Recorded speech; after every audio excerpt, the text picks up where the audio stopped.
Breaking news చూస్తున్నాం. ఎన్నికల ప్రచారంలో ఉన్నటువంటి జనసేనాని పవన్ కళ్యాణ్ పై రాయితో దాడి జరిగింది.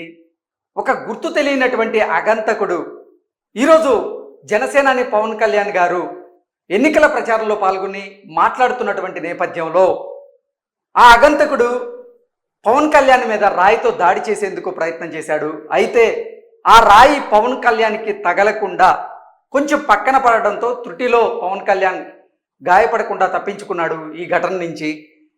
నిన్న ఆంధ్రప్రదేశ్ ముఖ్యమంత్రి జగన్మోహన్ రెడ్డిపై రాయి దాడి మరొక ముందే ఈరోజు జనసేనాని పవన్ కళ్యాణ్పై రాయితో దాడి జరగడం చూస్తూ ఉంటే ఆంధ్రప్రదేశ్లో అసలు ప్రభుత్వం అలాగే పోలీసు వ్యవస్థ పూర్తిగా విఫలమైంది ఎన్నికల నేపథ్యంలో అంటూ కూడా కొన్ని ఆరోపణలు అయితే పోలీస్ వ్యవస్థ మీద ప్రభుత్వం మీద చేస్తూ ఉన్నారు.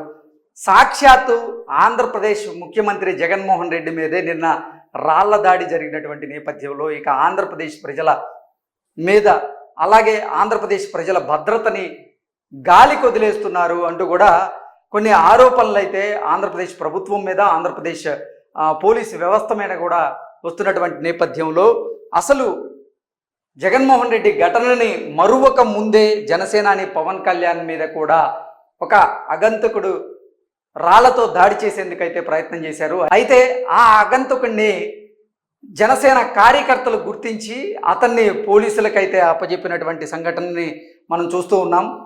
ఓవరాల్గా చూసుకున్నట్లయితే అసలు అనంతపురంలో జగన్మోహన్ రెడ్డి బస్సు యాత్ర చేస్తున్న సందర్భంగా కొంతమంది ఆకతాయిలు ఆయన మీద చెప్పులు విసరడం, ఆ తరువాత కూడా జగన్మోహన్ రెడ్డికి సంబంధించినటువంటి సిబ్బంది నిర్లక్ష్యంగానే వ్యవహరిస్తూ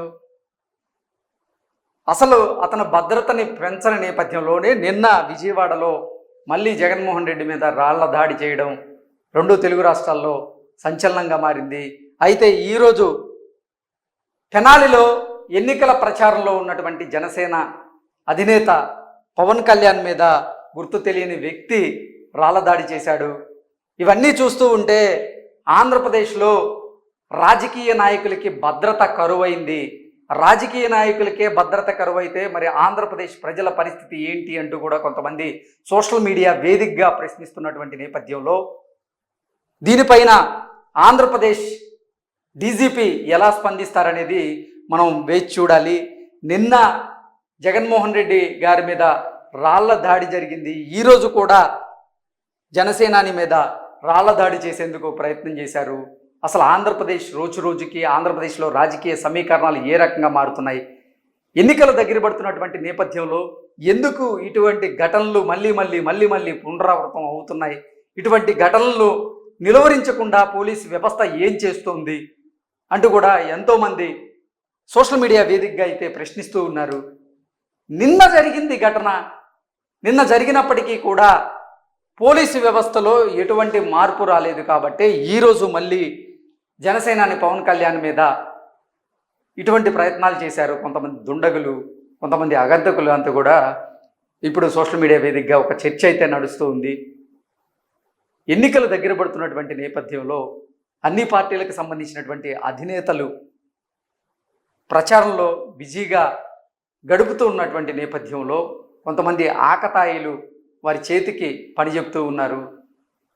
నిన్న జరిగినటువంటి జగన్మోహన్ రెడ్డి మీద జరిగిన దాడి అది కొంతమంది ఏమో వ్యూహాత్మకం అంటూ చెబుతున్నటువంటి నేపథ్యంలో మరికొంతమంది ఏమో లేదు ప్రభుత్వ వైఫల్యం, పోలీసుల వైఫల్యం ఆ దాడికి కారణం అంటూ కొంతమంది చెప్తున్నారు. మరికొంతమంది ఏమో లేదు జగన్మోహన్ రెడ్డి మీద కావాలనే కొందరు కక్ష సాధింపు చర్యలలో భాగంగానే ఆయన మీద దాడి చేయించారు, అది ఒక కుట్ర అంటూ కూడా మరికొంతమంది వారి వాదనను వినిపిస్తున్నటువంటి నేపథ్యంలో ఆంధ్రప్రదేశ్లో పోలీసు వ్యవస్థ కొంచెం యాక్టివ్గా ఉండాల్సిన అవసరం ఉందంటూ కూడా సోషల్ మీడియా వేదికగా కొందరైతే తమ అభిప్రాయాన్ని అయితే వ్యక్తం చేస్తున్నారు.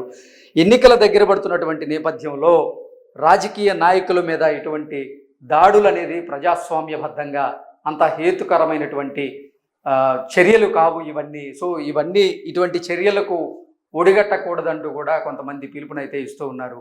సో ఇప్పటికైనా సరే పోలీసు వ్యవస్థ రాజకీయ నాయకుల పట్ల వారి భద్రత పట్ల నిర్లక్ష్యం వహించకుండా కొంచెం యాక్టివ్గా పనిచేయాల్సిన అవసరం ఉందంటూ కూడా కొంతమంది కోరుకుంటూ ఉన్నారు. Thank you so much.